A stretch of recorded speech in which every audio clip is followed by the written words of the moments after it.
Hello everyone, this is Sharjisha. I am a second year student currently studying in Delhi university. और आज की video में आपको बता रहे होंगे कि must do things strategy to score 100 out of 100 marks in biology board exams 2024, जो कि आपका 19 मार्च को है। आपको हर एक दिन पढ़ना है, क्योंकि बायोलॉजी में थोड़ा बहुत लर्निंग भी करनी होती है। तो वीडियो को स्टार्ट करने से पहले आप मेरे चैनल को सब्सक्राइब कर दीजिए और साथ ही वीडियो सारे दोस्तों के साथ शेयर कर दीजिए जो भी क्लास 12th में है और बायोलॉजी का बोर्ड मतलब पीसीबी स्टूडेंट है। और अगर आप एक सीयूटी स्टूडेंट हो, आप डीयू टारगेट करिए, बीएचयू टारगेट करिए, तो ये चैनल मेरा तब भी काम आने वाला है, क्योंकि मैंने लास्ट ईयर सीयूटी 2023 में 20,000 से ज़्यादा बच्चों की हेल्प करी to get admission in DU, BHU, EU, Jamia और जो भी उनका टॉप यूनिवर्सिटी था। तो सबसे पहले मैं आपको बताऊंगी मस्ट डू थिंग्स जो आपको करनी ही करनी है बायोलॉजी में। अगर आप एवरेज स्टूडेंट हो, चाहे आप एक टॉपर स्टूडेंट हो, या आपने अभी तक पढ़ना स्टार्ट भी नहीं किया, क्योंकि और बच्चे होते हैं जिनको नफरत होती है, वो नहीं पढ़ते हैं, तो ये सबके लिए हेल्पफुल है। सबसे पहले आपको एनसीईआरटी रीडिंग थरोली करनी है, वो भी सीख के, ऐसा नहीं कि बस पढ़ रहे हो, आपको हाईलाइट करने हैं इंपॉर्टेंट पॉइंट्स को। साथ साथ एमसीक्यू प्रैक्टिस करनी है, एग्जाम्पलर और अपने पीवाईक्यूज करना है। अब आप कहोगे कि NCERT reading is not possible, it's possible. YouTube पे सीप मैम, गरिमा मैम और भी काफ़ी सारे टीचर्स जो नीट लेवल पे उन्होंने पढ़ा रखा है, तो बोर्ड्स के लिए तो इनफ है ही। एनसीईआरटी रीडिंग उन्होंने फ्री ऑफ कॉस्ट करवा रखी है, तो आप वहाँ से अपनी एनसीईआरटी रीडिंग कर सकते हो उनके साथ साथ। इससे सबसे पहले आपका टाइम सेव होगा। दूसरा, आपको पता चल जाएगा कि एनसीईआरटी में क्या क्या लाइन्स इंपॉर्टेंट है जो बोर्ड्स में आ सकती है, नीट में आ सकती है। तो और आपका फटाफट वो काम हो जाएगा। जो आपको 3 घंटे लगेंगे एक चैप्टर करने में, वो आपको 1 घंटा या 40 या 45 मिनट्स में भी कुछ चैप्टर कंप्लीट हो जाएगा एनसीईआरटी रीडिंग ऑन यूट्यूब। इससे आपका फ्री में हो जाएगा और आपका टाइम भी सेव होगा।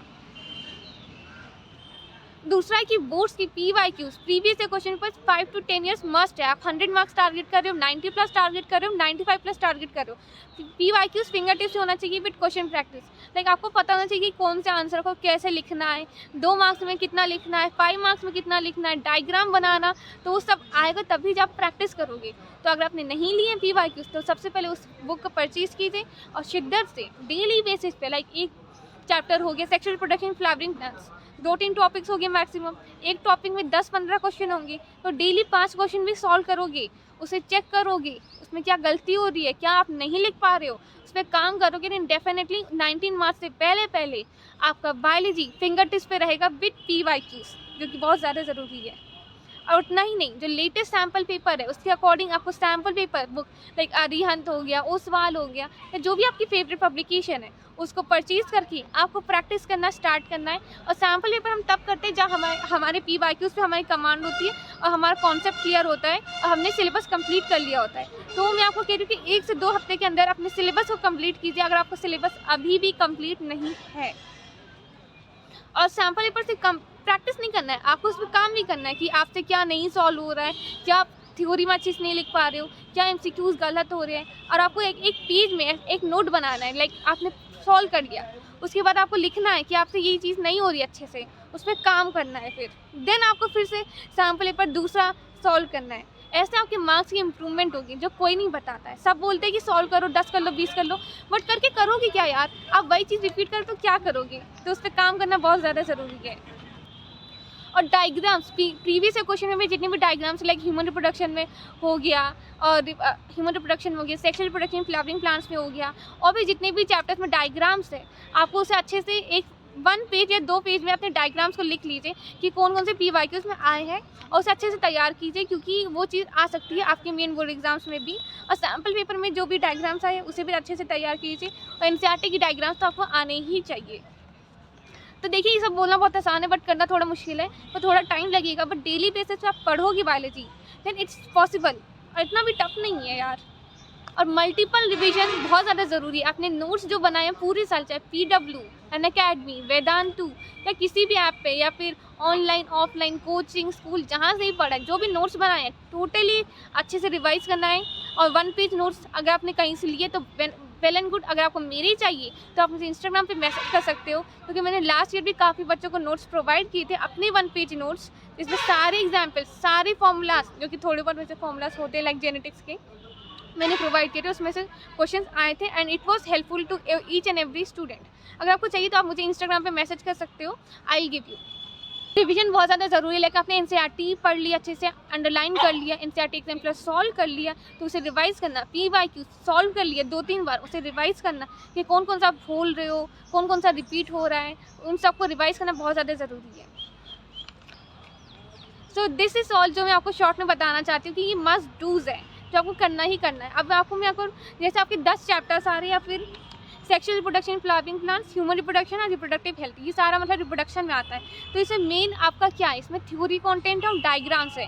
तो आपको इन 3 चैप्टर में थ्योरी फिंगर टिप्स पे होना चाहिए और डायग्राम्स आपको आने चाहिए ही चाहिए, और एमसीक्यू सॉल्व कर लीजिए, आपको सब लर्न हो जाएगा।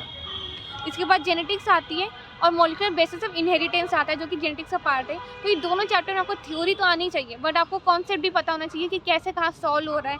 लाइक कुछ क्वेश्चंस होते हैं ना कि आपको निकालना होता है, तो आपको इसमें कॉन्सेप्ट क्लैरिटी बहुत ज़्यादा ज़रूरी है, और आपको थ्योरी तो आनी चाहिए। और एवोल्यूशन तो थ्योरी चैप्टर है, इसे तो याद करके जाइए अच्छे से।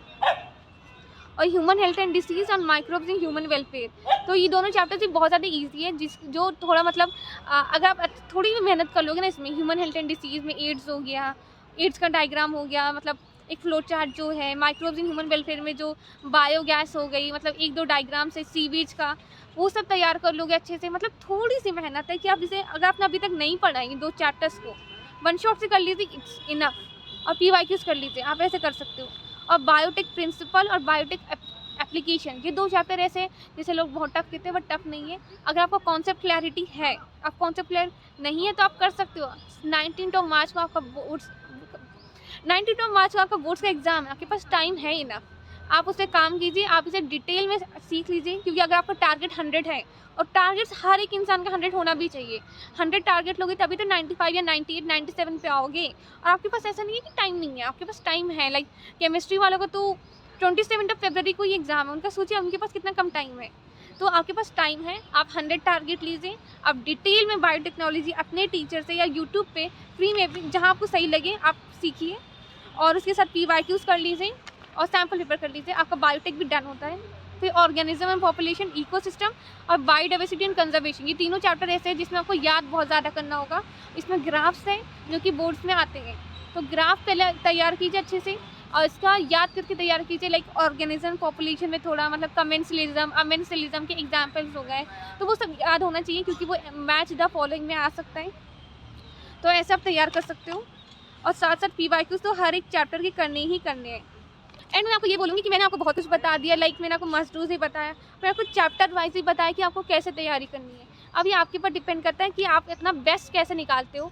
और ये वीडियो काफ़ी बच्चे देख रहे होंगे, क्योंकि मेरे वैसे बोर्ड्स ने, बायोलॉजी बोर्ड से मैंने भी बहुत अच्छा 90+ स्कोर कर रखा है, तो मैं बस ऐसे ही नहीं बोल रही। और मैंने लिटरली पूरे साल मेहनत की थी इसके लिए। मेरा टर्म 1 टर्म 2 था, तो 100 नहीं आ पाया, बट मुझे बहुत दिल से खुशी होगी अगर आपके 100 मार्क्स आ रहे हो। तो इस वीडियो को ज़्यादा से ज़्यादा दोस्तों से शेयर कीजिए। अगर आपने अभी तक नोट नहीं किया है तो इसे 1.5 या 1.7x पे करके नोट डाउन कीजिए और इस पर काम कीजिए। आपको कोई भी डाउट आए तो कमेंट सेक्शन में आप बता सकते हो, और साथ ही साथ इंस्टाग्राम पे मैसेज भी कर सकते हो फॉर फ्री नोट्स और anything.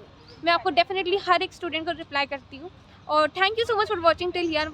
I wish all the very best कि आप बहुत अच्छा स्कोर लेके आ रहे होगी बायोलॉजी बोर्ड एग्जाम्स 2024 में, जो कि 19 मार्च को है। All the very best each one of you, और थैंक यू सो मच। और वीडियो को अपने सारे दोस्तों को शेयर कर दीजिए जिनको भी बायोलॉजी से डर है, या जिनके मार्क्स अच्छे नहीं आ रहे, प्री बोर्ड्स में डिमोटिवेट हो रखे हैं, क्योंकि इट्स नॉट टफ यार, कुछ टफ नहीं है। I am there for you. Thank you. और चैनल को सब्सक्राइब करना मत भूलिएगा गाइस।